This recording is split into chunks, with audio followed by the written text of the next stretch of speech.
Takkanlah nak semayang jemaah dan semayang Jumaat pun dah tak boleh. Apa dah jadi ni kan? Baik, kita mutakhir ni, negara kita dan dunia secara umumnya dikejutkan dengan wabak ataupun makhluk Allah yang bernama coronavirus ataupun COVID-19, yang mana hal keadaan tersebut menjadikan sampai peringkat perintah yang dikeluarkan sekarang tak dibenarkan solat Jumaat dan solat berjemaah di masjid ataupun surau. Sedangkan wujudnya dalil daripada ayat Al-Quran surah Jumaah ayat yang ke-9. Allah perintahkan, wahai orang-orang yang beriman, apabila diserukan azan untuk mengerjakan sembahyang pada hari Jumaat, ini solat Jumaat, maka segeralah kamu pergi ke masjid untuk mengingati Allah dan meninggalkan segala urusan jual beli kamu. Maka inilah ayat perintah. Tapi macam mana pula yang sedang berlaku sekarang? Baik, yang pertama, fahami dulu apa itu syarat wajib solat Jumaat. Ada 7 syarat wajib solat Jumaat yang disebutkan dalam kitab Matla'ul Badrain. Yang pertama, beragama Islam. Yang kedua, baligh. Yang ketiga, berakal. Yang keempat, merdeka. Yang kelima, lelaki. Yang keenam, sihat tubuh badan. Dan yang ketujuh, bermukim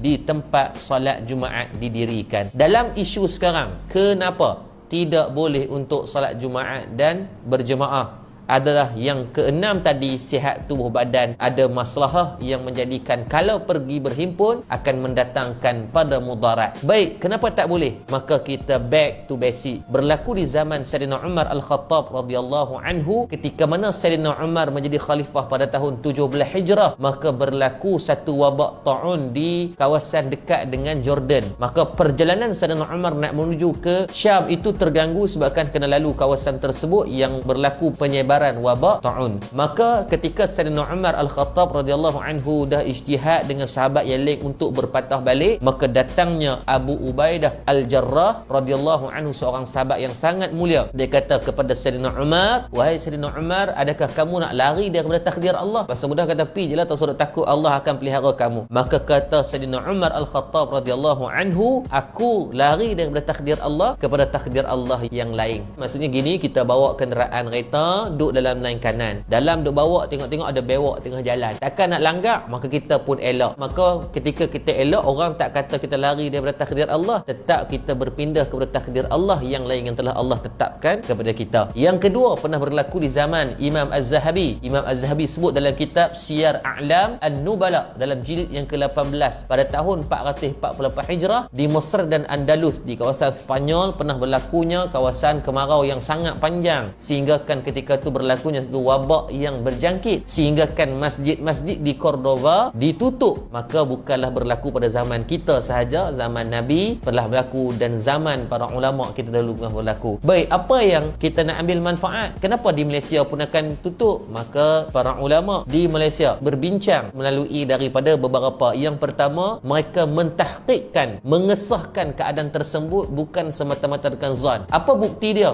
Setakat hari ini lebih 1000 orang yang telah positif daripada COVID-19, dan di seluruh dunia lebih daripada 100,000 dah, dan malah lebih daripada 5,000 kematian, dan mungkin akan bertambah dan bertambah daripada saat demi saatnya. Yang kedua, arahan daripada ulil amri ataupun pemimpin untuk nak menjaga maslahah. Maka sekarang wajib ke atas kita disebut dengan tarkul wajibat, meninggalkan sekejap yang kewajipan ini untuk nak menjaga maslahah yang lebih utama. Maka solat Jumaat dan solat Jumaah dalam fatrah COVID-19 ini masih belum ada ubat dan belum dapat dikawal, duduk pada fasa pandemik, maka wajib untuk kita solat berjemaah di rumah. Jangan duk buat keras kepala, jangan tunjuk kita ni hebat. Dia kata, kita tak takut corona, kita takut Allah. Ingat, corona itu adalah makhluk Allah yang Allah datangkan tazkirah untuk menghempak kesombongan dan juga keangkuhan manusia. Negara-negara besar dunia pun tunduk dan tidak ada daya dan keupayaan. Jadi kita hormati daripada apa yang telah dibahaskan. Malah disebut oleh Syekh Yusuf Al-Khardawi, Ketua Kesatuan Ulama Antarabangsa sendiri, menyebut pada 15 hari bulan Mac, mengatakan bahawa agar masjid ditutup sementara untuk membolehkan agar penularan ini dapat dikawal dan dikekang terlebih dahulu. Pergi kepada solusi